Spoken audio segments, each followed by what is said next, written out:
so much for being with us today. I am really excited to get to hear from you firsthand and for you to be able to connect with these moms, these wonderful moms that we get to meet with and talk with on Fridays from all over the place. And you can share some of your wisdom and your tips and tricks and just help us to be inspired and motivated to get out there.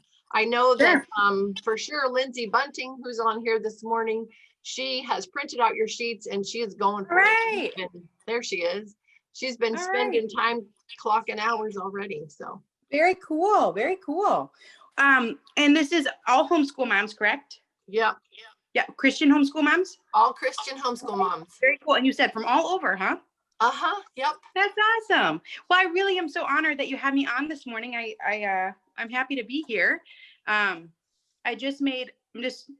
checking myself. I just made 60 homemade bagels. Oh my word. So that was fun. And then ran up here. I ate one and ran up. But anyway, my name's Ginny. Like I said, I'm sitting in my bathroom. We've got 5 kids ages 4 to 12. I'm nobody special. We live in Michigan.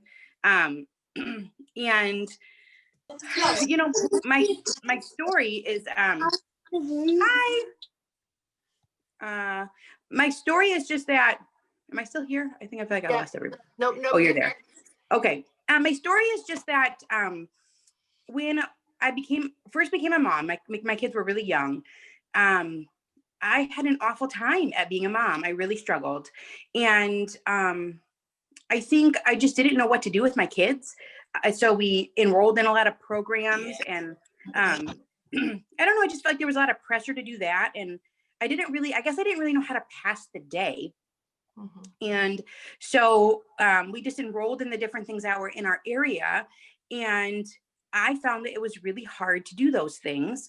It's really hard to pack up young kids and cart them around and go to these different things maybe that they don't even really want to do. And so I would find that like by mid-morning, I was like exhausted, you know, with all the needs and having been up all night. And I just was really struggling. I felt like I was in a pretty deep pit, and my husband was gone long days for work. And so, you know, those early years were really tough for me, and they're not tough for everyone, but I had a hard time. And so I was in a MOPS program. I don't know if you guys do MOPS, but the mothers of preschoolers. And I had a friend at my table, and she had been reading the works of Charlotte Mason, who I'd never heard of ever. Mm-hmm. And she said that Charlotte Mason suggests that kids be outside for 4 to 6 hours on every tolerable day. And I just remember thinking how absurd that sounded to me. I think in America, you know, we don't do anything for that long. I don't think that, you know, even in our homes, kids are not engaged very long in different activities. You know, if you set up a sensory bin or a little thing of Play-Doh, maybe they play for 20 or 30 minutes. So I thought it was a silly idea. I thought, well, what does this lady know? What kid is going to play for 4 to 6 hours? So, but I decided to try it because she was a good friend of mine. And I thought it was absurd, but I didn't say anything. And so almost 10 years ago, we met up at this local park, and it wasn't a playground. It was just like a field. And there was a creek that ran through, and we brought our picnic lunch. We met from 9 to 1. And that one like 4-hour chunk of time just totally changed my life, because we put out our picnic blankets, and we each had like a babe in arms, a nursing baby, and 2 toddlers. And so between the 4 of the toddlers, between the 2 of our families, they just ran around and played from 9 to 1. And I got this breath of fresh air and just like a breath to my soul. And it like that one day changed my life, because it brought me hope that like, oh, I can do this. Like, I'm going to be able to make it through these early years. So, you know, I'm a big believer sometimes that one simple concept, one simple sentence sometimes can just totally radically change your life. And so when my kids were small, we started meeting at these parks a couple times a week for 4 to 6 hours. And, you know, we live in the Metro Detroit area. So there's little parks and playgrounds scattered about. And so we would meet up, and we picked the best weather days. And it was just sort of a way to make it through early childhood But for myself, but then what I started to notice very rapidly was that our kids were really thriving. Like all of a sudden, they were really just like coordinated, and they were doing all these new movements, and they were not getting sick. So it's just kind of interesting to me. I'm like, well, I'm thriving and they're thriving, and this is completely like radically changed how I felt about their early childhood years. And then I came across a book by Richard Louv called Last Child in the Woods, and then another one by Angela Hanscom called Balanced and Barefoot, and started to sort of read this research, and there is just stacks and stacks and stacks of research about how how this outdoor play, simple outdoor play, it helps kids in every facet of their development. It helps them academically, it helps their cognitive skills. And like, I could talk for like days on the information, but I'd give you an example. So there's a book called Smart Moves. It's by a pediatric occupational therapist. Her name's Carla Hannaford, Smart Moves. And the subtitle is Why Learning is Not All in Your Head. And so she gives a stat. She says that 76% of elderly people who dance regularly have a 76% less chance of developing dementia, which is a huge stat. If you dance regularly, so as you get older, if you dance, you're going to have a 76% less chance of developing dementia. I mean, that is a massive number, like enough that like a pharmaceutical pill would like sell out. But her book talks about how these complex movements, they enhance our brain function. So, and then the same is true for playing a musical instrument. So with our children, as we get them outside, they do harder and harder and harder things all on their own. They master one thing and then they move to the next, I think we know that they go from crawling to walking, but then we kind of stop paying attention. Our kids, they're going to jump rope and they're going to ride their bike, and then they're going to ride their bike and have somebody stand on the pegs. And then they're going to ride their bike and they're going to stand, or they're going to go over a little jump. They're going to put one leg over on the other side. They're going to learn how to skateboard. They're going to climb trees. So hi there, little one. I like your pigtails. So the complex movements enhance our brain structure. So that's just one way. And that's like a lifelong benefit. It helps the neurons fire faster and fire more efficiently. So playing outside, just that simple active movement, it helps our kids cognitively, it helps them socially. They are learning how to get along with usually multi-age. They're making stuff up out of nothing. They're learning to assert themselves, but not too much, to compromise. I mean, these are all skills that last a lifetime. And I had read, I can't remember where, like a Warren Buffett or someone, I don't know. Someone said it's like the primary predictor of success in life is how well you get along with other people. And so, when we have our kids playing in these environments, multi-age and, trying to create and be imaginative, and they're motivated to get along because they don't want everyone to quit. Like, how it was when you're a kid and like, you do the wrong thing and people are like, I quit, I'm not playing anymore, so they're sort of intrinsically motivated to keep the play going. So socially, outdoor play does phenomenal things for our kids. It helps them emotionally. Obviously, it's like a stress reducer. We know that for ourselves as well. And there's a lot of stress for kids, testing, and not so much with homeschool per se, but, this past year has been stressful. Our kids, life has changed. It looks different for them. And so nature sort of takes the edge off. Obviously, it helps physically. It gets the lymphatic system moving, and it helps with just muscle strength. And, like every time a kid jumps and lands, it builds their bone density. So all these physical benefits that come along with outdoor play. And then obviously spiritually, when we're outside, God has given us these avenues to teach our kids spiritual lessons. So, while you're planting your sunflower seeds, you can say, look, this is not going to grow an orange tree. You reap what you sow. These are such important spiritual lessons. Actually, we had the coolest thing happen this summer. We moved to a farm about a year and a half ago. So we lived in all sorts of different areas. We lived in a townhouse and not had a yard. We've lived in neighborhoods, and farming is like kind of in my blood a little bit. My grandma was named after her. She was born and raised on a farm in West Virginia, and her brother stayed there. It's my great uncle. He stayed there his whole life, and so we would go visit, and there was always barn cats and cows. So farming is always sort of just, I've had that pull toward it, and but we've like not even had pets, like completely sort of out of the realm of what we're used to. But we moved to this small hobby farm about a year and a half ago, and we have chickens, and the chickens, they try and hatch their eggs. They sit on them. It takes 21 days. And, but we had enough chickens, so we don't want the chickens to hatch their eggs. So you just kind of like shove them off their egg pile, and you grab the eggs. Well, one of the hens, she like went and hid in the bushes, and we didn't know. And one day we're out in the yard, and she comes walking, and there's these 6 little chicks. Well, it was the coolest thing ever, walking behind her. So she had found a way, and she hatched her eggs. And she's got these 6 chicks. So, of course, everyone's excited, and they run over, and they're trying to hold the chicks and pick them up. And they run underneath that mother hen, and the mother hen sits down, and they're all hidden up underneath her feathers. And you don't even know they're there. It just looks like she's sitting down. And so I'm able to say, kids, there's this verse in Psalm 91 that says, you're covered, underneath the feathers. And so I don't know, like being outside has given us all. I'm sitting in my bathroom, I don't have my Bible. It's like, I will say of the Lord, he is my refuge and fortress.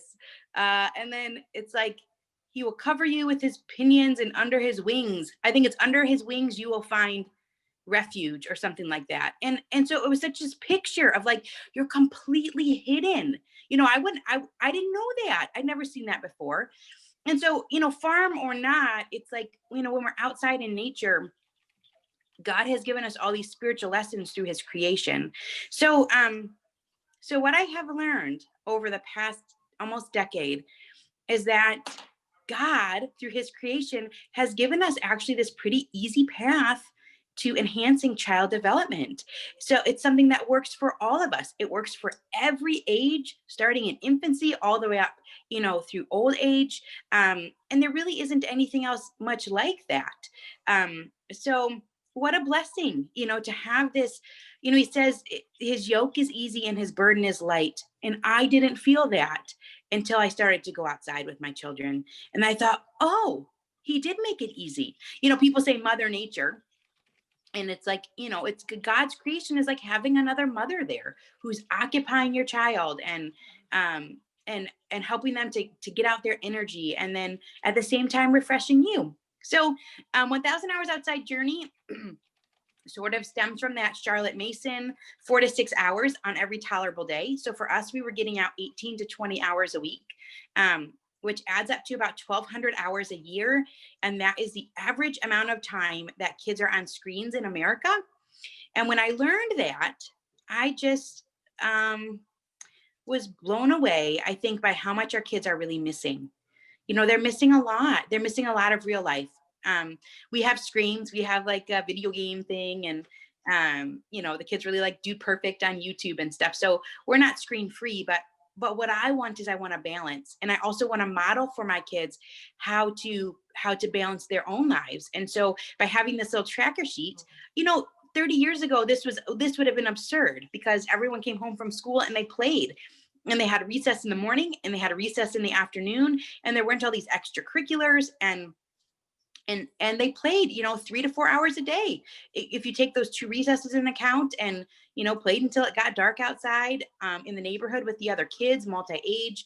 But this current stats are that the average child gets 4 to 7 minutes of outside play a day. So, and 4 to 7 hours on screens. So we're pretty unbalanced there. And this is a way that's really given us a foundation for our homeschool. Like, this is the first thing that we do. Beyond seat work, I think because this hits all of those facets of whole child development, this is in our forefront. And then we sort of stack everything else up on top of it. Our seat work maybe takes 2 hours. And so we're able to sort of fit in this outside play, most days, not every day. but a lot of days of the week. And so the other book I talked about at the very beginning, which is called Balanced and Barefoot, by Angela Hanscom. And I think the subtitle of that one is like how unrestricted play makes kids happier and healthier for life. It's something like that. She's also an pediatric occupational therapist. So she's on the front line seeing like these really massive decline in skills. Like kids are really struggling. And in her book, she talks about this sort of 3 hour a day threshold that kids really need, that 3 hours of outside play a day. That's like what they're meant to have. And they're getting 4 to 7 minutes. So, Wow.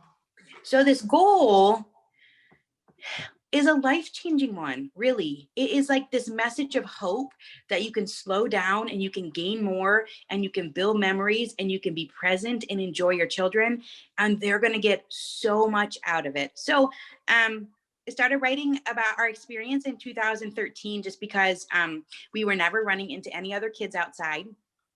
And it was so monumental for me just on a personal level. And then we started making these tracker sheets, I think in 2018, maybe, just like a free download. And I used to just keep track on my phone how much time we were outside. And this is our 3rd year with the tracker sheets, and they're pretty fun. So, I mean, they're getting downloaded like hundreds of thousands of times around the globe. And families are using it to just ensure that kids are getting what they need through nature play, and then seeing all the benefits that sort of come alongside that as well. So, I think my main message is that what I've learned is that this isn't as hard as I originally thought, that God has given us sort of this easier avenue, although it's not super easy to get kids outside, but once you're out there, you can catch your breath and really help your child develop and grow. And to teach them spiritual lessons along the way. So I don't know if this is how your things usually go. I feel like I talked a lot, but that's it in a nutshell. Oh, that's wonderful. I loved it. I wanted them all to get the introduction because I don't know how many of all these mamas are familiar with you. I know a lot of them are. I did hear from several, we love Jenny, we love 1,000 Hours Outside, and we love Well-Educated Heart, so we want to come and join. Yeah. So yeah, cool. There are some that this is brand new to them. And so this is going to be a fun way to start off 2021 and do something different. Yes. And in all of our conversations, as we're talking about the Well-Educated Heart, which I don't know if you're familiar with that, but I've heard of it. I can't remember, but okay.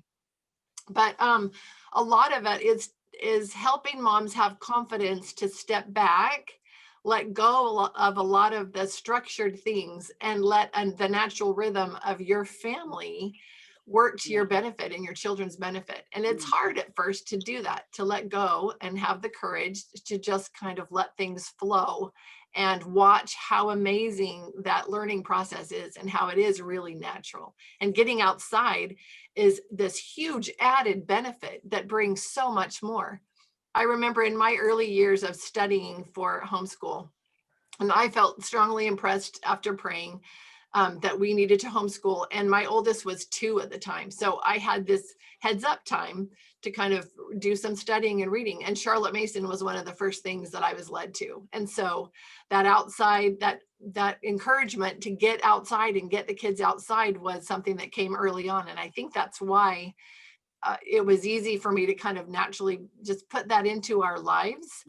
And it was a huge blessing. And like you said, it's like you've got this partner, it's your partner in crime as you're out there mothering, if you use nature and being outside, because your kids love it. I mean, I remember in the very, very beginning that my kids were kind of like, well, what are we going to do out here? I told my friends here that there were a few days here and there that I had to lock the door, and just say, no, you're staying out there. Cause I wanted them to have some time to figure out on their own what you do. Without mom, I didn't want to direct the play. I wanted it to be that natural play. And, but my goodness, it just was so easy. And anytime we took them away from our home out in nature that way, something different, they just kind of came alive and they were running everywhere. They were just out trying to find, create their own play and their own experiences and find fun things. And it was amazing. After hours, you would tell them it was time to come home, and they didn't want to get in the car. They wanted to stay longer. And that was kind of a shocker to me at first. What a miracle. It's like a miracle. I think that what kids are naturally drawn to is also what aids the most in their development. What a thing. And I think we push against that, out of fear and out of misinformation, out of sort of cultural expectation. We push against their natural inclination. And I think that makes parenting a lot harder. We don't do any formal academics until age 7, sort of based off of a lot of things I've read. The Waldorf model, and in Finland, they do the same thing. And so we just play for those first 7 years. The Waldorf school calls them the wonder years, 0 to 7. And, but, we read and we talk, and, kids are obviously interested in what they see. And so our youngest, she's 4. And after she had just turned 4, she doesn't do preschool. So I hadn't taught her how to write her name, and it's uncommon to not do preschool. And then one day we were writing out these slips of paper for a birthday party with people's names on them. And she just sat down and she grabbed a slip and she wrote out her name. Never showed her. We talked about letters. Here's the W, because she's interested. Never showed her how to hold a pencil, and so I think, because we don't step back enough, we don't see that. And so then we don't have confidence that actually it's going to happen. Like they're going to learn, and they're going to learn quickly. If we've given them this really good foundation of play and sort of hands-on real life experiences that they need. So it's been a cool journey. And then I think when you're on the other side, you can encourage other moms who are at the beginning, who might be scared, as everybody else is reading when they're 5. But you don't have to, you can wait. And a lot of times when they're a little older, then it just comes really quickly, and there's not this butting of heads, and they're self-motivated. Yeah, no, it's true. And that's what happens. And I want to suggest a thing. I think that moms who aren't yet getting outside and doing that, if you were to take that challenge yourself, not just have it be a thing that you're trying to get your children outside, but if you go outside and you start exploring yourself and you look around, take a moment to stop being in charge of everything and worrying about your list of things that you're not getting done while you're outside, and you really embrace the moment. And you start looking around you to see what am I wondering about? What causes those feelings of wonder when I'm outside? That I think that it'll really change your hearts, and it will, as you start to wonder about things and be interested and start engaging with your children in those things, and even with yourself, like with maybe a notebook or something, that you're going to find a whole other layer of confidence in your ability to mother your children, and in the fact that you're kind of an awareness and a reminder of that fact that you're partnering with God in this job of parenting your child, and you're not alone in this. And as you get out there in nature, there are so many reminders of that, like Jenny was saying earlier. I think it's interesting, nature is this multidisciplinary place. So, you have kids and they're going to throw stones in the river and they're going to count them. They're going to go 1, 2, you have kids that are going to skip and they're going to do these different things.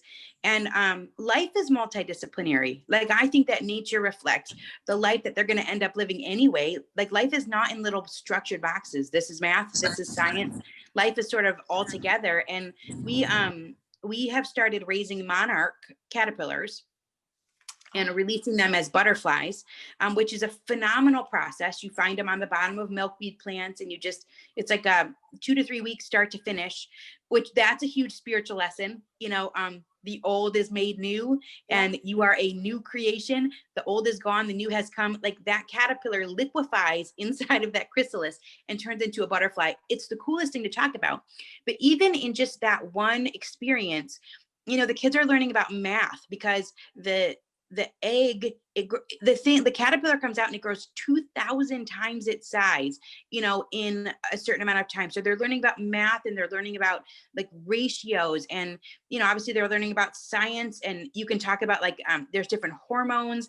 The males have like 2 dots on the back of their wings and the females don't, or vice versa. I can't quite remember. But, you know, with each of the things that we do outside, like we've got one son that's really into geology, you know, and he's learning language, and he's learning geography, and he's learning history, and he's learning, you know, math. We did a thing where we did like you polish the stones and you have to use these different grit things, like you have to put a different grit in the little machine, and these different, I don't know. So you take these subjects and you can learn entrepreneurship. You know, then they took their stones and they made them into jewelry and they tried to sell them. So I just look at these things that, like, real life, the way that God made it, and it provides so many multidisciplinary, multifaceted learning opportunities that are not in a box. And then the kids remember that stuff. Yeah, exactly. Exactly. And the thing is, it's funny as you're talking and you're not remembering the details, which is completely familiar to most of us moms. But our kids do. Our kids, Yeah. whatever the thing was that they really fell in love with, you know, they remember the details and they're very engaged, and that motivates them to continue forward, you know, finding their next passion.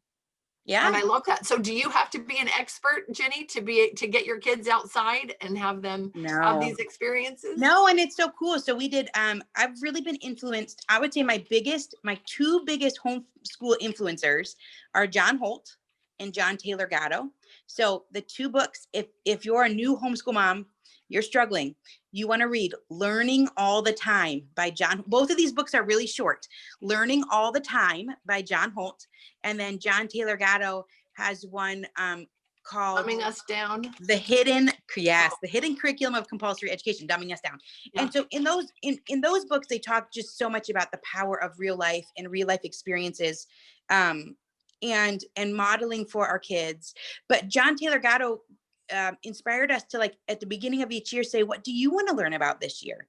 You know, and each of our kids had their own thing that they wanted to learn about. And then you pray about it.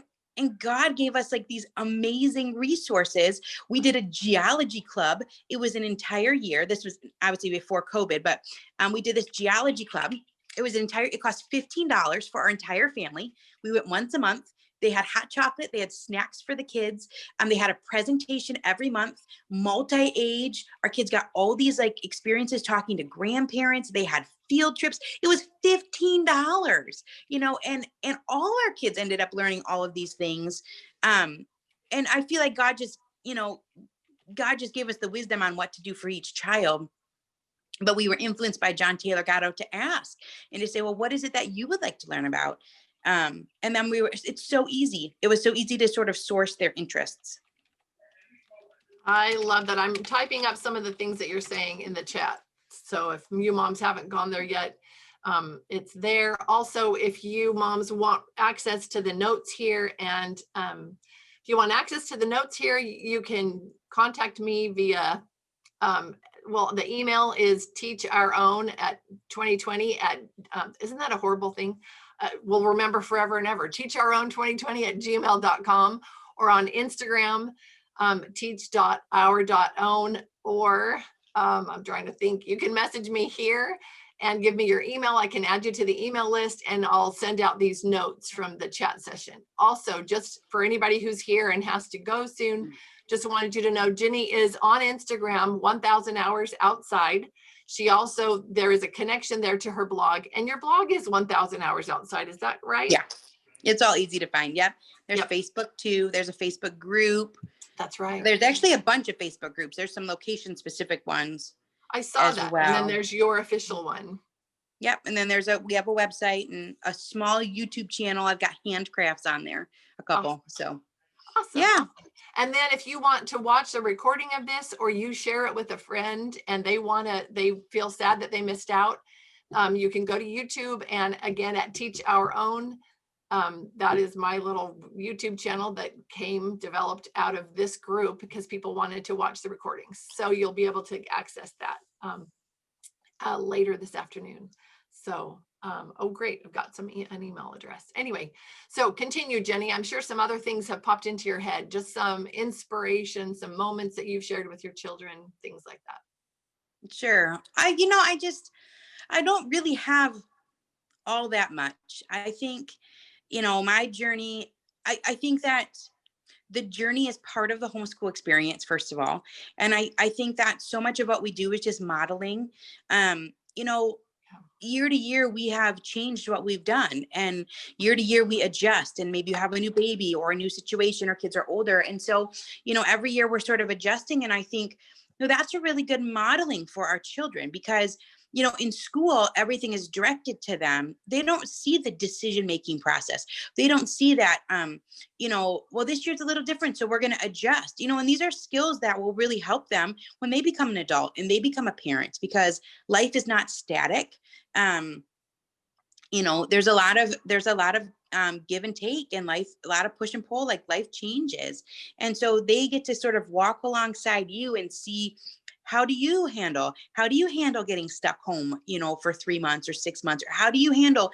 And so these are all gifts that we get to model, and our kids get to sort of watch what we're doing and how we structure life and how we adjust to, you know, challenges and just the changes that sort of naturally come year to year. So, you know, I think kids thrive at home. There is a book by Israel Wayne. He lives in Michigan. He's got 10 kids they homeschool. He might have 11 kids, but he has a book called Education, Does God Have an Opinion? It's a really good book. I grew up not hearing anything at all about education in terms of biblical information, but it's in this book. It's really interesting. So, but he has a stat in there from the National Home Education Research Institute. It's called NHERI, National Home Education. I think that's it. National Home Education Research Institute.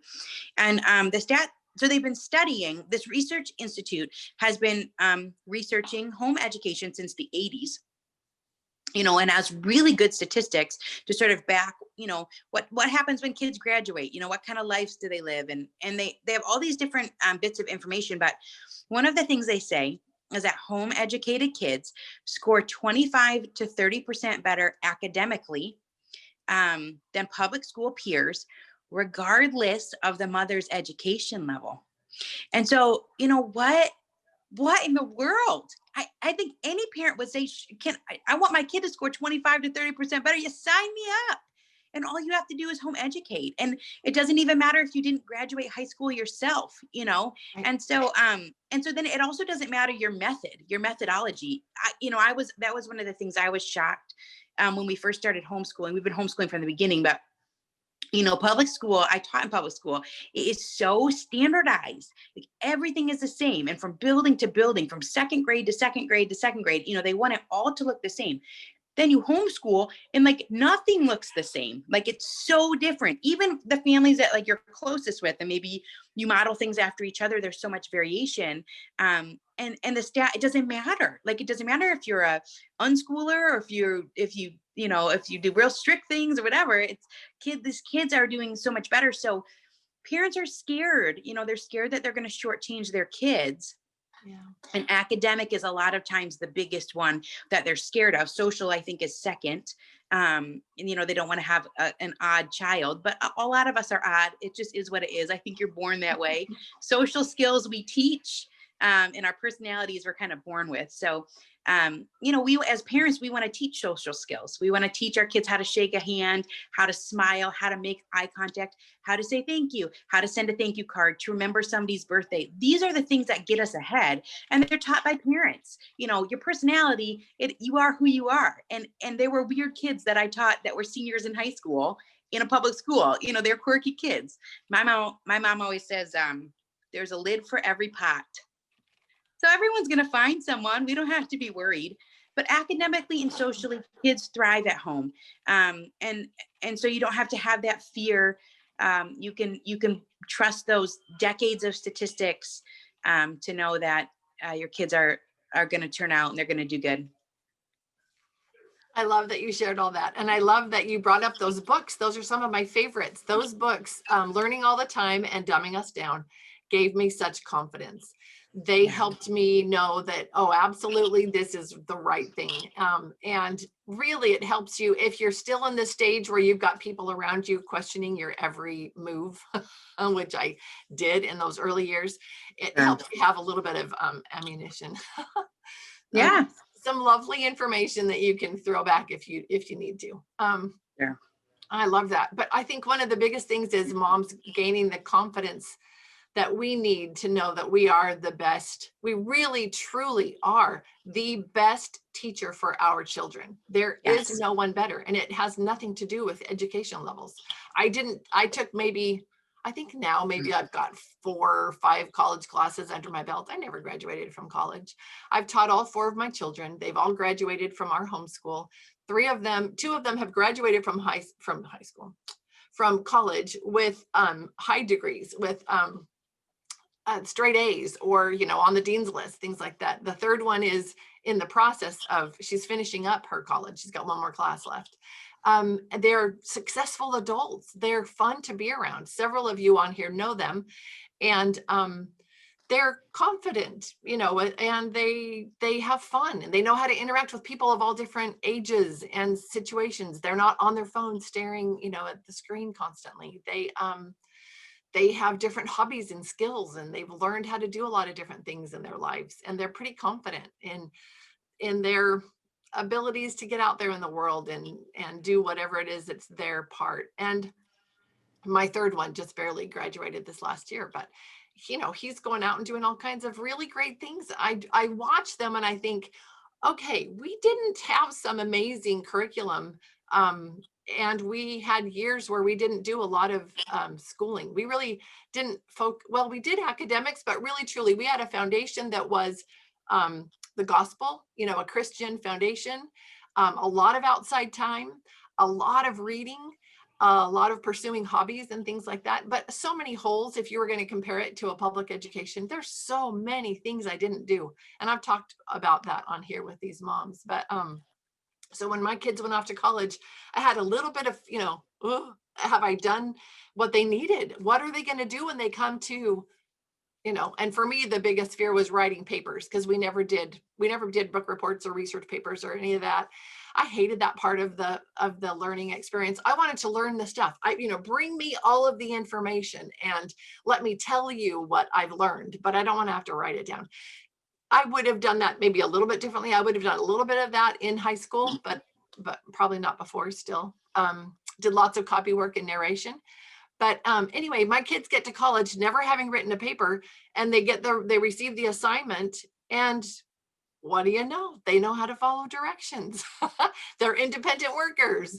They've learned how to figure things out for themselves. So they take the directions, they run with it, and they are highly successful in their experiences in college. So, phew, dodge that one. But the confidence they gained from being able to maneuver their lives, and a lot of that, that has propelled them forward, really. And it's fun to watch. It's really interesting to see how that works. But I do believe that the outside time that we spent has a lot to do with that. And it's fun to watch, for me, to watch Jenny and to see the things that she posts, and to see all the different posts from moms from around the world, which I think is so cool. As they're engaging and having these positive experiences, it helps me, because I look back and see, oh, we spent a lot of time outside, and I start kind of going over the lessons we've learned, the experiences that gave to my children. And I just can't get behind you more, Jenny. I love what you're doing. I love what you're providing for these moms, the encouragement and the real life, situations. You're showing them these pictures and these videos, and you're talking to them about it, and helping all of us gain the confidence we need to just get out there and get started.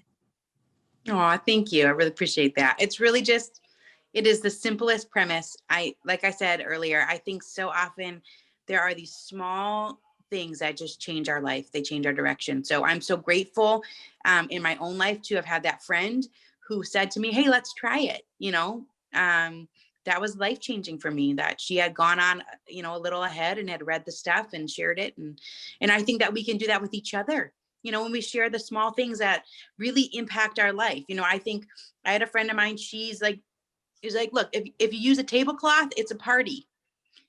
That's like the smallest thing in the world. But I'm like, it's so true. If you want to make something fancy, you use a tablecloth, and that's changed my hospitality. I mean, it's the littlest thing ever, but these small things have such power to change our lives. And, simple messages, sometimes not easy to implement, but still a simple message, but the impact can be pretty great.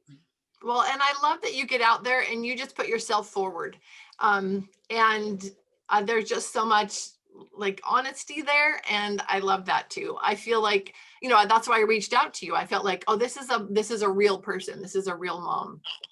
And yes, very real, sitting in the bathroom. Yes. But I love that. I love that. Do you have a couple minutes if these moms have questions? I do. Yeah, I gotta go at 2, but yes, I do have a couple minutes. No Sure. worries. No worries. So moms, I know you're all over the place out there, but if any of you would like to ask questions of Ginny, this is a great time to do that.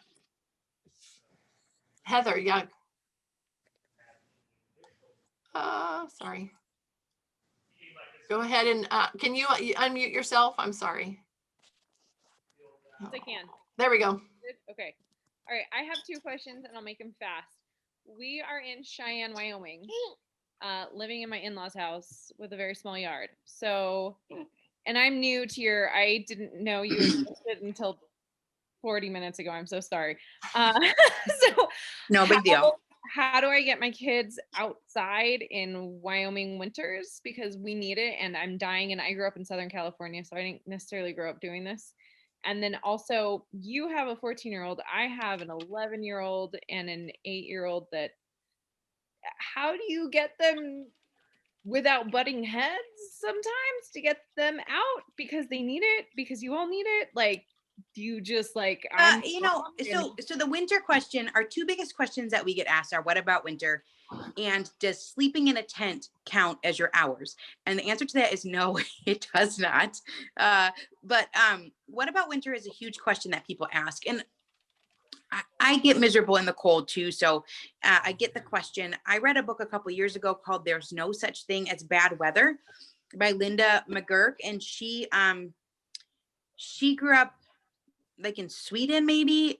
She talks about how in these other countries, like nobody complains about the bad weather. They just change their clothes.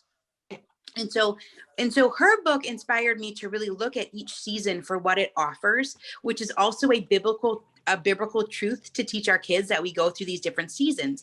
And so, we started dressing a little bit warmer and then looking to say, well, what can I do in winter that I can't do these other seasons? So we can build snowmen, and we can sled, and we can hike and see through all the trees because all the leaves are gone. You can see things better. We can make things out of ice. So we make these ice ornaments with bunt pans, and we fill them with water and different things that we find, and we freeze them and we hang them up. We make ice bricks. We make ice marbles out of like little orbs, silicone, and we add food coloring, and the kids hit them around with hockey sticks. We break ice. And so, if we're dressed warm enough, if there's not a cotton layer against the skin, God made wool. Wool absorbs wetness, like an incredible amount of dampness. And that's what makes us cold, is being wet. So wool absorbs that. And then in the process, this is the coolest thing ever, actually. In the process of absorbing our sweat, wool generates heat. Like enough.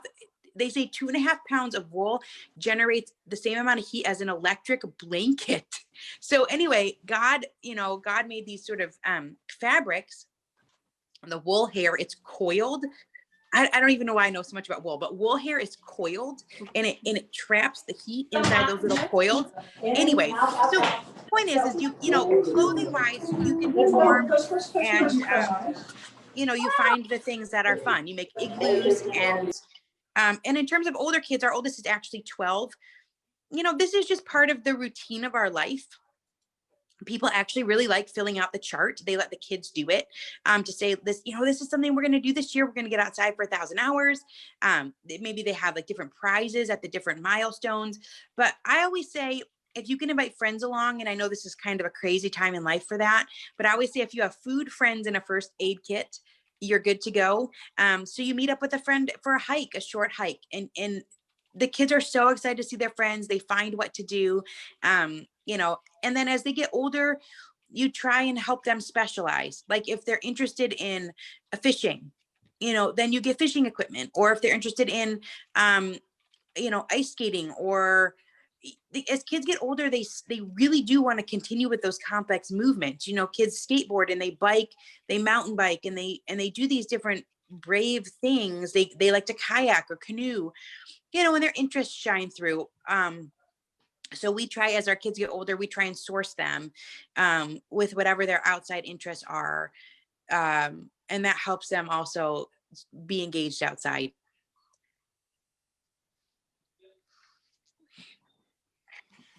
Heather takes a deep breath. Oh, And you know, I was gonna address just for a second the quarreling, you know, when you get out there. I think if you just give it enough time and you back off, it'll all sort itself out. It might take some days, it might even take some weeks, but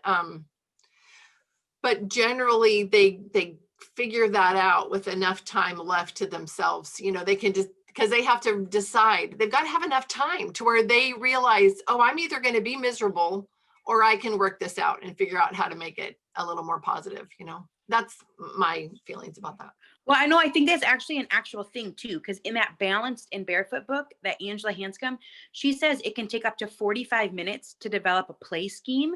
So kids have to like transition, and it can take, she says, up to 45 minutes to sort of figure out what they're going to do.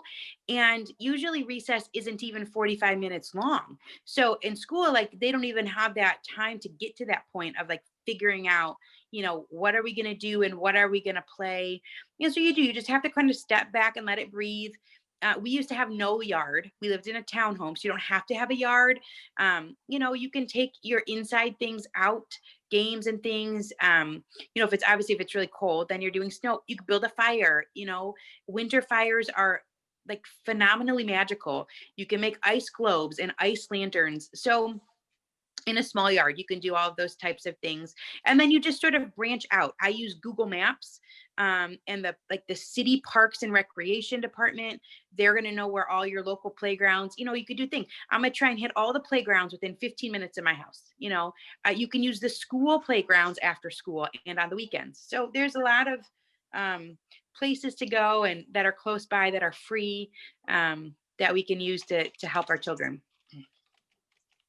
I love your resources, and I've seen you post those before, just in these maps of places to go. Now, I have to ask you about the chickadees. Yeah, well, there's a park near us where people have been feeding chickadees, I guess, for decades. Like they feed them, and the woodpeckers they come to, and occasionally you get like a blue jay or a cardinal, but very rarely. And you know, they eat sunflower seeds right out of your hand. But I think it's because people have been doing it there for a long time. But that's thrilling. I'll tell you, that is such a magical thing to see your videos that you've got. I don't even know how far back those were, but you know, where you've got your kids walking along a little trail, and it's the sweetest thing, moms. Her kids will have their little hands out and with the little bird seeds, whatever in there, and they'll be walking along, and this bird just flies over, lands on their hand, and starts eating out of it. And to watch the look on her children's faces, and maybe they're other friends of your kids, I don't know, but anyway, it is just a very wonderful moment to see that. It is so magical. I have watched those I don't know how many times, because I would have eaten that up. I would have absolutely loved that. I spent so much of my youth up in trees. I mean, that was my thing. I always wanted to have my school room be a tree house. You know, that would have just been absolutely perfect for me. But I would take books and I would read up in the trees, and you know, that was just my place. So anyway, that's just magical. I love that. And free. Yeah. Amazing.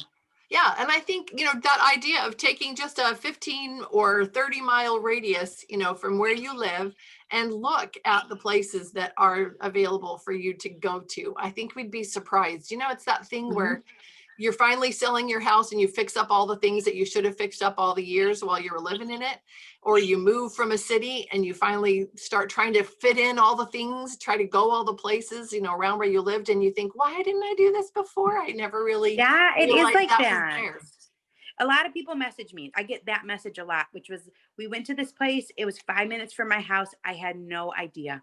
I get that message quite a bit. Yeah, well, I know Lindsey Bunting, one of her boys just got a boat, I think, for Christmas, and they just went to the local river, right? Did you just go to the river in Hart Park? Yeah, we've been going to Hart Park a lot more. So Bakersfield's not known for being like really pretty or having really nice nature walks or anything like that. Like it's kind of gross everywhere you go. So I've been like, I just posted yesterday and you commented like how cool it's right by your house, because I just took them to the river. We have a river, but I don't take advantage of it very often because there's usually homeless people sleeping by it. But we've found a few places that are not gross and they love it. And we took his little boat out to the little pond in the middle of the park, and there's a little island he could go out to. So yeah, we've been taking advantage of these places that before I would have been like, yeah, no, it's gross. And they're beautiful now to us. I don't know. Your just perspective changes when you start just getting out there all the time. I love that. Thanks, Lindsey, for sharing about that. And I think it's true. I think that when you're caught up in just your everyday life, you see the people and worldly parts of wherever you go. But once you start getting the habit of being out in nature, you focus more on the nature part. And so you see the beauty, and the rest of that doesn't matter so much. And then you can start having those good experiences. For my 39th birthday, we're in Tennessee, but my mother-in-law, her parents had a house in East Tennessee. And so we just kept the house after they passed on, and it's on 8 acres and it has a fishing pond. And so we took a couple of our family friends. So there were 16 of us up there, and we didn't turn on the TVs. We were all outside, and we took kayaks on the pond, which we've never done. We spent 3 whole days outside, all 16 of us, just having so much fun. I mean, one of our boats didn't have a paddle, so we were using shovels and riding the kid big wheels down the hill and landing in the pond. It was so much fun. But it was such a different birthday, because it wasn't, let's all go eat out, let's just meet up. We spent 3 days outside, and everyone just walked away from that weekend going, that's exactly what we all needed, just to breathe. And it was so much fun. And I'm like, okay, we need to plan more times up there and more outings like that, because we all just came away just totally refreshed and renewed, and it was so fun. I love that you shared that, because there's a book that I had listened to on Audible a while back, and I was trying to remember the name of it, but it might be something as simple as 3 days outside, something like that. But it's actually, there's a company and they sponsor, they take you out away from all of your connections to the world. And a lot of people, they go through a withdrawal, but through the process, they end up finding out a lot of things about themselves. And it's life-changing, they say, when they get done with one long weekend out in nature, because of what we have done to ourselves, keeping ourselves just cloistered up inside and going from our home to our car to a building, back to our car, back to our homes, and never really looking up and around and noticing and remembering about all the beautiful things that are out around us. And I think that because we are children of our Heavenly Father, because He created this world and us and everything in it, we're meant to interact with this world that we live in, and it feeds our souls, I think, in a very positive, meaningful way. And I think January, beginning of a new year after a crazy year, would be a really good time to decide to reconnect with that world and see what kind of an impact that would have in our lives. So, I don't know if it's okay if I jump in, but I'm going to jump in. So it was really cool. I found 1,000 Hours Outside last year around this time, and I was homeschooled, and I was the youngest of 6, and my mom ran a preschool, and by the time she got to me, she was so tired. And so I actually ended up spending probably the 4 to 8 hours outside that's recommended for most of my life until my mom put me in a charter school in 4th grade, which was also really good for me. But I loved being outside, and I would just wander around and make up stories in my head, and it was fantastic. And I've lost a lot of that as I've grown up, but when I found 1,000 Hours Outside, I was like, oh yeah, let's do this. And I didn't actually do it. But I did for a little while become more intentional about how I went outside. And it made a big difference. And I ended up, I had a baby last February. So it was right before that. And I spent some time outside with my 4-year-old, before I had the baby. And it was so amazing to watch him. I kind of felt like I had gotten into that, where I was like in my daily routine. I was inside. It was like such a pain to go outside. But as I became more conscious of of being outside, and as I took my son outside more, watching his excitement over such small things like making snow angels. Like, he loved making snow angels, and it brought so much joy to me. And I started enjoying nature more, because the kids, they naturally cling to nature. They naturally love nature for nature's sake. And I mean, it was as simple as, I was 39 weeks pregnant. I was just walking around the block, and happy to make it there. But we would just stop all along the way, and he would throw rocks into the canal that's behind, that's in our neighborhood. And he'd stop and make snow angels. And it was such a lifesaver. I was coming out of my postpartum confinement, my like 6 weeks of not really going anywhere, right when COVID hit really hard. And being able to go on walks outside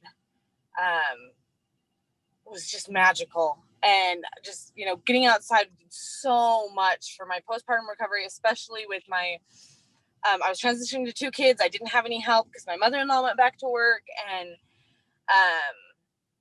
like, for my own emotional state with COVID and all of the other things that I was adjusting to at the time, getting outside was huge. And I just have to say, I'm so grateful for Jenny and her work, because this year I was like, I'm gonna do it this year. I'm gonna do it this year.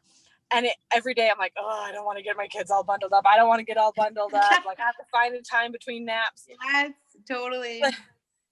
But watching you on Instagram, I'll jump on Instagram and I'll see you, and I'm like, okay, I just have to, if I go on a walk, it's at least 30 minutes outside, and I can do that. And then we end up spending an hour and a half outside, and it's great. Yeah. And it's such a difference, and it always lifts my mood. And I always come home more willing to do dishes and with more energy to do the things that I have to do.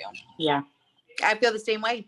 That's why I have a goal. It's because it's not an easy thing to do. It takes some work, it takes effort, but it is totally worth it. Jenny, I know you said you had to go. I Yes. am so grateful. Thank you, for everybody. the time. So nice to meet you all. And I really appreciate you having me on, Lori. Thanks, Jenny. Have a All great right, bye, day. everybody. You too. Okay, mamas. So if you're not connected with her yet, do you see why I was so excited about getting her on here and having you make that connection? So I hope that is something that's going to be a meaningful connection for you. I know it will make a difference. I've experienced it in my life. You can hear from Jenny. She's just such a warm and sincere person. And I think you feel that when you make that connection with her. So, I've seen pictures of women from all over the world, like I said, that are doing this 1,000 hours outside. I've seen just recently, one of the pictures was just of a mom with a very young, very tiny baby strapped on her, all wrapped up. And she said, oh, the baby sleeps beautifully outside, so there's all kinds of benefits that maybe you're not thinking about, that you don't realize being outside would solve some of the current issues that you're having in your family right now. So does anybody else have any questions, any comments before we go? It's nice to be back with you guys. I sure missed you over the break. If that's okay. Yes. I have a question. So I am convinced I want to be outside. I love the idea. I have the knowledge. I need help. I want tips on how to not care about the housework. Is the only answer that I have to have a messy house and not worry about it? Or is it possible to balance it all? So hey, I have young kids, 1 to 5. I have 4 kids, 1 to 5. So I need to be outside with them. And I don't have a fence, so I can't just send them out and do the housework inside. So what ideas do you have for me being outside with them 3 to 4 hours a day and still being able to do all my housework and my to-do list and my chores and all my personal things? Yeah, absolutely. I'm going to throw that to Lindsey Bunting first, and then I'll follow up. And then anybody else that wants to jump in. I'm curious why you would throw it to me, but that's okay. Because you do it, because you do this all the time. You and your kids spend time outside, and I pop in on you unannounced, and you know, the kids might be in the middle of something, but you never have a destroyed house. So I feel like it's just those taking advantages of just short little times throughout the day. So like, you know, as you're making breakfast, just making sure that the kitchen's picked up and having the kids do stuff. And your kids are still really little, so it's not going to look pretty all the time. My kids are getting older. The youngest is 5, and the oldest is 12. And so they're able to do their jobs. And if everybody gets their jobs done before it's time to go, then we go, and the house is clean as we leave. So when we come back, it's still clean, and we've been gone all day and it didn't get messed up. So as the kids get older, it gets easier, but you have to train them now to like get their little jobs done and have them help you and show them how to do things so that they're capable of doing all that, because that's what they're for, right? Just kidding. But it's super helpful, and it's so good for them to learn those things, and they can learn from the time they're tiny. There are a lot of things they can do. Yeah, but when they're little, it is a lot harder. But taking advantage of just little bits of time when they're entertained. So even if you have to put a show on for them for 20 minutes while you kind of just go around and tidy up and then go, okay, time to go. And you leave before they can destroy it again. Or you just have to find little bits of time to do that. Or maybe after you put them to bed, take 20 minutes to just put everything back where it goes, or even just take a laundry hamper and go around and just throw it all in a laundry hamper so that you can deal with that stuff later. I don't know if any of that is helpful. Do you have anything to say about any other, so that's great tips on housework, laundry and those things, but what about like personal things? Like I have a blog, I want to blog, or I have just keeping in touch with family, I want to do that. What about those things that aren't, I mean, maybe it's the same thing. Maybe it's applying the same principle. And I'm going to ask Rachel to come on for a second. Rachel, are you able to do that? Are you able to talk where you're? Yes. Okay, Rachel, can you share a bit? Yeah, so it's always a challenge. It takes a lot of discipline, but I think to have personal time, you really have to either wake up early before your kids or you've got to do it at night if you're more of a night owl. So it's really like, there's a time and season in life. And I think maybe if you're in Lori's position, you have older kids, you can have more of that time. But if you have young kids like me and you, I think you have to either your time is mostly in the morning before the kids wake up or in the evening. Maybe spend an hour or whatever you need. I'm an early bird, so I love the mornings. And sometimes I don't wake up earlier than the kids. I'm tired on a Saturday and I don't, and I feel sad and I regret it because I'm like, oh, I had my special time that I missed. But I think it's really important, and it makes a big difference. And you want your kids to see you doing things like reading a book, but you have to do a little bit of that during the day because you really can't focus on writing a blog when you've got your toddler having a tantrum. Or anyway, that's personal time. That's kind of what I do. I just wake up early in the morning. And then I have these charts for my kids. So they have, we do kitchen together every day, every meal, we clean up together. I only have 2 kids, so that makes it easier, but we just, every other day, one of my kids is in charge of rinsing the dishes, and then one of them wipes the table. So whatever level they're at. Then we fold laundry, not every day, every other day. Schoolwork, we do every day, so they just mark that off on their chart. And then goals, they write goals up here, like what their goals are. My daughter, she really loves to paint, so she's been painting with her dad, so she writes that down and tries to work on that, not every day, but like once a week, maybe twice. And then memorization, so they try to memorize a scripture, and sometimes we work on a poem. to memorize.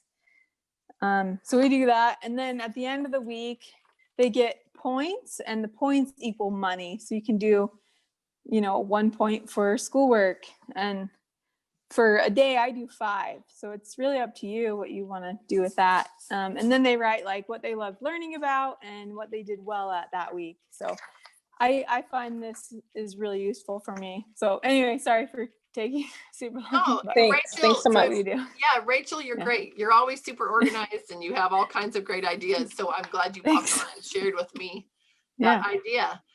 Now I have an idea to throw out there too, and this is incorporating Kathy's comment. I wonder if simplifying your home, so think about Kathy living with her, wait, how many children is Kathy up to? 8?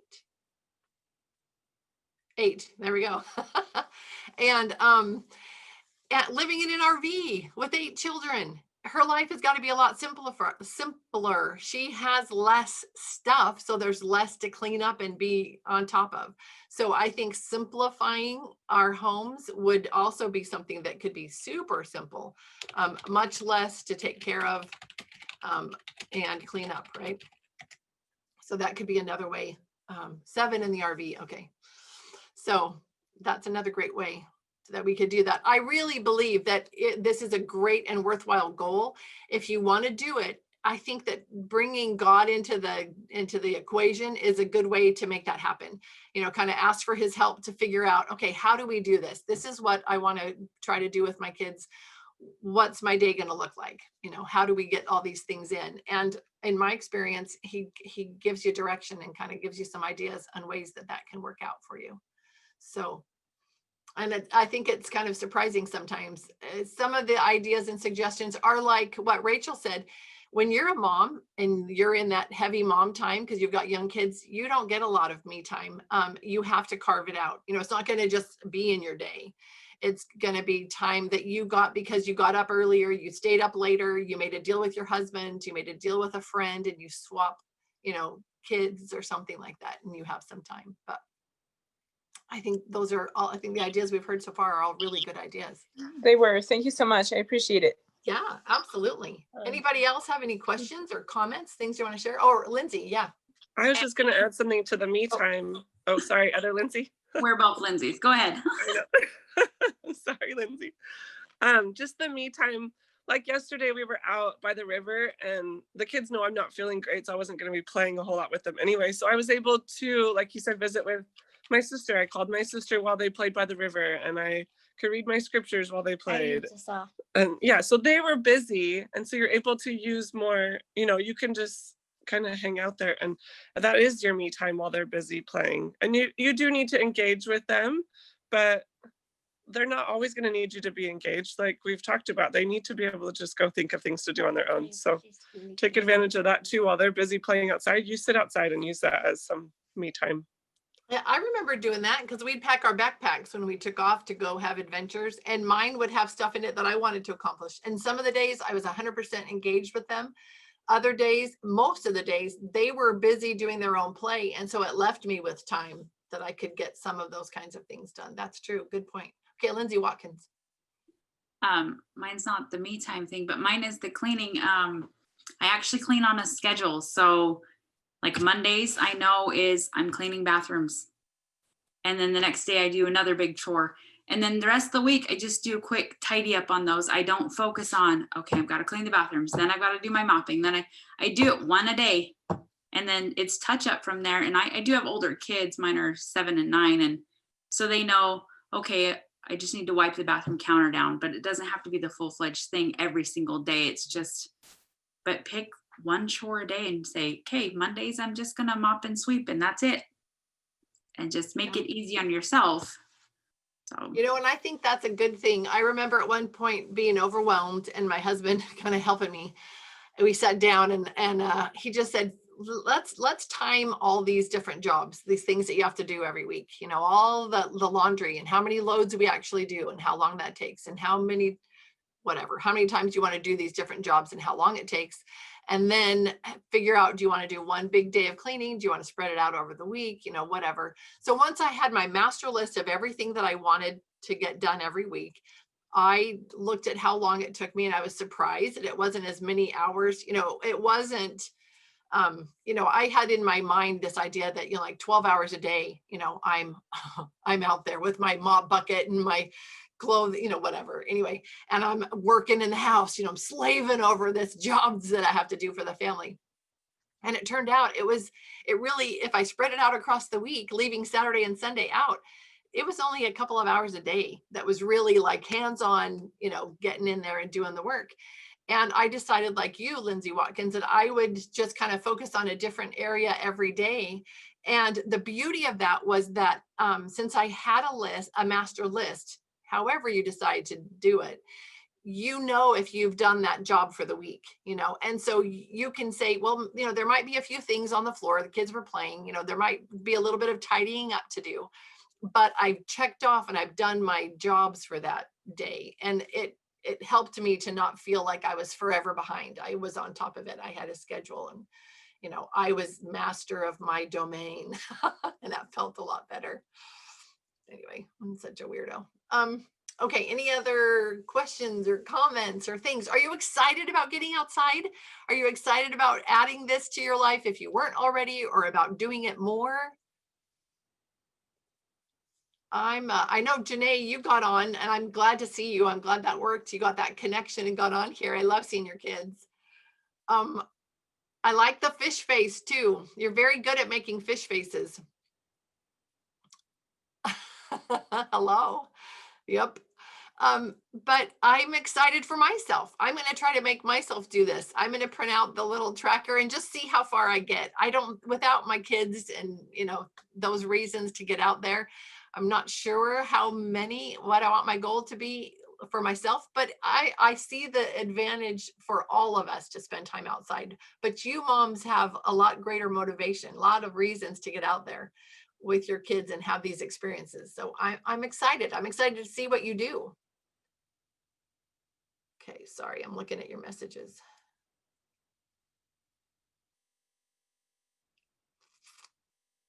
Yeah, sometimes the early years make you feel like you live in areas of matter unorganized. Yeah, exactly. Even the Lord didn't do it in one day. Right, so balance it. Okay, your new goal, Christina, is to get outside. Is that what you're saying? To get outside every day, 3 to 4 hours first thing, and we didn't ask Jenny about that, but she really pushes the hours before noon. So is that what you're talking about, Christina? Yes. Yeah. Because my son, he may have ADD or something that we don't know, but he's just really hard to get to do any kind of learning activity. But he loves being physical. So it really moderates his behavior. That's my new goal, is to try to do that first, even though in my head, I want to check the box and get the work done that I have to turn into our charter. Oh, yes. Right. I want to put that first and see how that goes. And I think it's been helping because we're in Los Angeles where things are much more locked down. And so the nature time I've been finding helps my mental health a ton. Like I started gardening and just being outside every single day, the vitamin D and the nature really soothes the spirit. Like it's amazing what she was saying about the lessons in nature, about God and how it's all there. So I loved this. Good. Oh, I'm so glad. So you're just a couple hours away from me. And there is something magical about getting your kids outside. And I'm really curious to hear back from you how this works out for your son, because I think you're really smart to pursue this course of action, especially when it goes against, what you want to do, getting the boxes checked first thing, but to go ahead and take that time and make that commitment for him, to let him have, because he's going to have successes out there. He's going to be learning through play and being able to engage in his environment and have all of these successes, which could really help him with the rest of his day too. I think that's wonderful. Wonderful. Thank you. Thanks for doing this.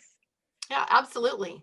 And, I don't remember, because I don't remember lots of things anymore, but there's something else I read about soil and about us getting our hands in the soil. And there are some very positive, like mental health benefits from getting outside and actually getting your hands dirty. So gardening. Could I say something about that? Yeah, absolutely. I don't know if it's breaking up, but I was gonna say one of the insights I had doing this, and this is just my own thoughts, but it occurred to me, you know, we think of Adam and Eve when they were cast out of the garden, that we think of it as a curse in a negative way, like you will have to work the ground, you know, by the sweat of your brow. And I've come to realize in recent years, like first I had a testimony that work is actually not a curse in a bad way. It's like it's something we're supposed to learn from. Like if we don't work, we're not healthy. Yeah. And then the next thing I learned was, wow, getting in the dirt and actually working in the ground is blessing me. Like, and so it made me. Oh, we're losing you, Christina. Need to give you this so you'll learn. Yes. This is what the consequence is going to be, and you're actually going to come out better for it. If that makes any sense. So Yeah. that's my own personal perspective. Yeah, I love it. I love it. And getting out there and gardening. Something we need. Yeah. Yeah. You know? Yeah, I'm so sorry. It was breaking up for me for a minute, but probably okay. not for the rest of you. So I hope all of you got to hear what Christina said there. Christina, thank you for adding that. I put in the notes that that we had many family home evening lessons on work, the blessing of work. There are so many out there, so many talks, so many great quotes that are church related and non about the blessings of work. And that's true too. And a child's work is their play. So when they're little, when they're outside playing, that is their work. And that does so many great things for their cognitive, development and their physical development, all kinds of levels. And then spiritually, there are so many lessons that you can teach and good discussions you can have with your kids while you're outside. Thank you. Thank you all of you for being here. I really appreciated it. It was wonderful. I'm so happy that Jenny was able to come. And like one of you said, I think it was you, Lindsey Watkins, what a great way to start out this year by having this be our focus for the first topic, the first discussion. So I just love it. So I'd love to hear back from you. I'd love to hear you share what it is that you're working on, what your goals are. You could put that on the Instagram page or in the email responses or something. I'd love to hear what you're doing. It's good to share with each other because it helps to motivate. If you guys know and you see that Lindsey Bunting was out there on the river, or out at the lake with her kids, maybe that helps you get out the door. Christina shares something else about getting her son out in the early mornings and working in the garden, or Lindsey Watkins is showing us her, what did you make, Lindsey? What ice thing did you make? It's that bunt pan ice wreath that she made. So we hung it out in the tree and it's just slowly melting. But the animals, we put fruit in ours because there's no flowers going on right now. So we just put fruit, but the kids keep running out to check to see if any of the fruit has fallen out, and the birds keep picking up cranberries and oranges. So it's been fun. That's so awesome. Good for you. How fun. So share so we can motivate each other. Thank you so much, moms, for being here. It was wonderful. This is a great discussion. Be sure to share with your friends. My son Michael will help me, and we'll have actually 3 recordings up by the end of tonight of the past Zoom meetings. We kind of took a break with the holidays, and I had a daughter get married on the 30th of December. So we've been a little bit busy around here. But we'll have all that up and ready for you to watch. So if you missed it, or you have friends that you want to get motivated because you want them to come and share and have these experiences in their lives as well, share with them. They can come and watch the recorded session here at Teach Our Own on YouTube. So, and if any of you, again, if you want to be connected, send me a message in the chat or through the email or Instagram, and I'll set you up. We'll get you connected. But thanks for being here. It was great.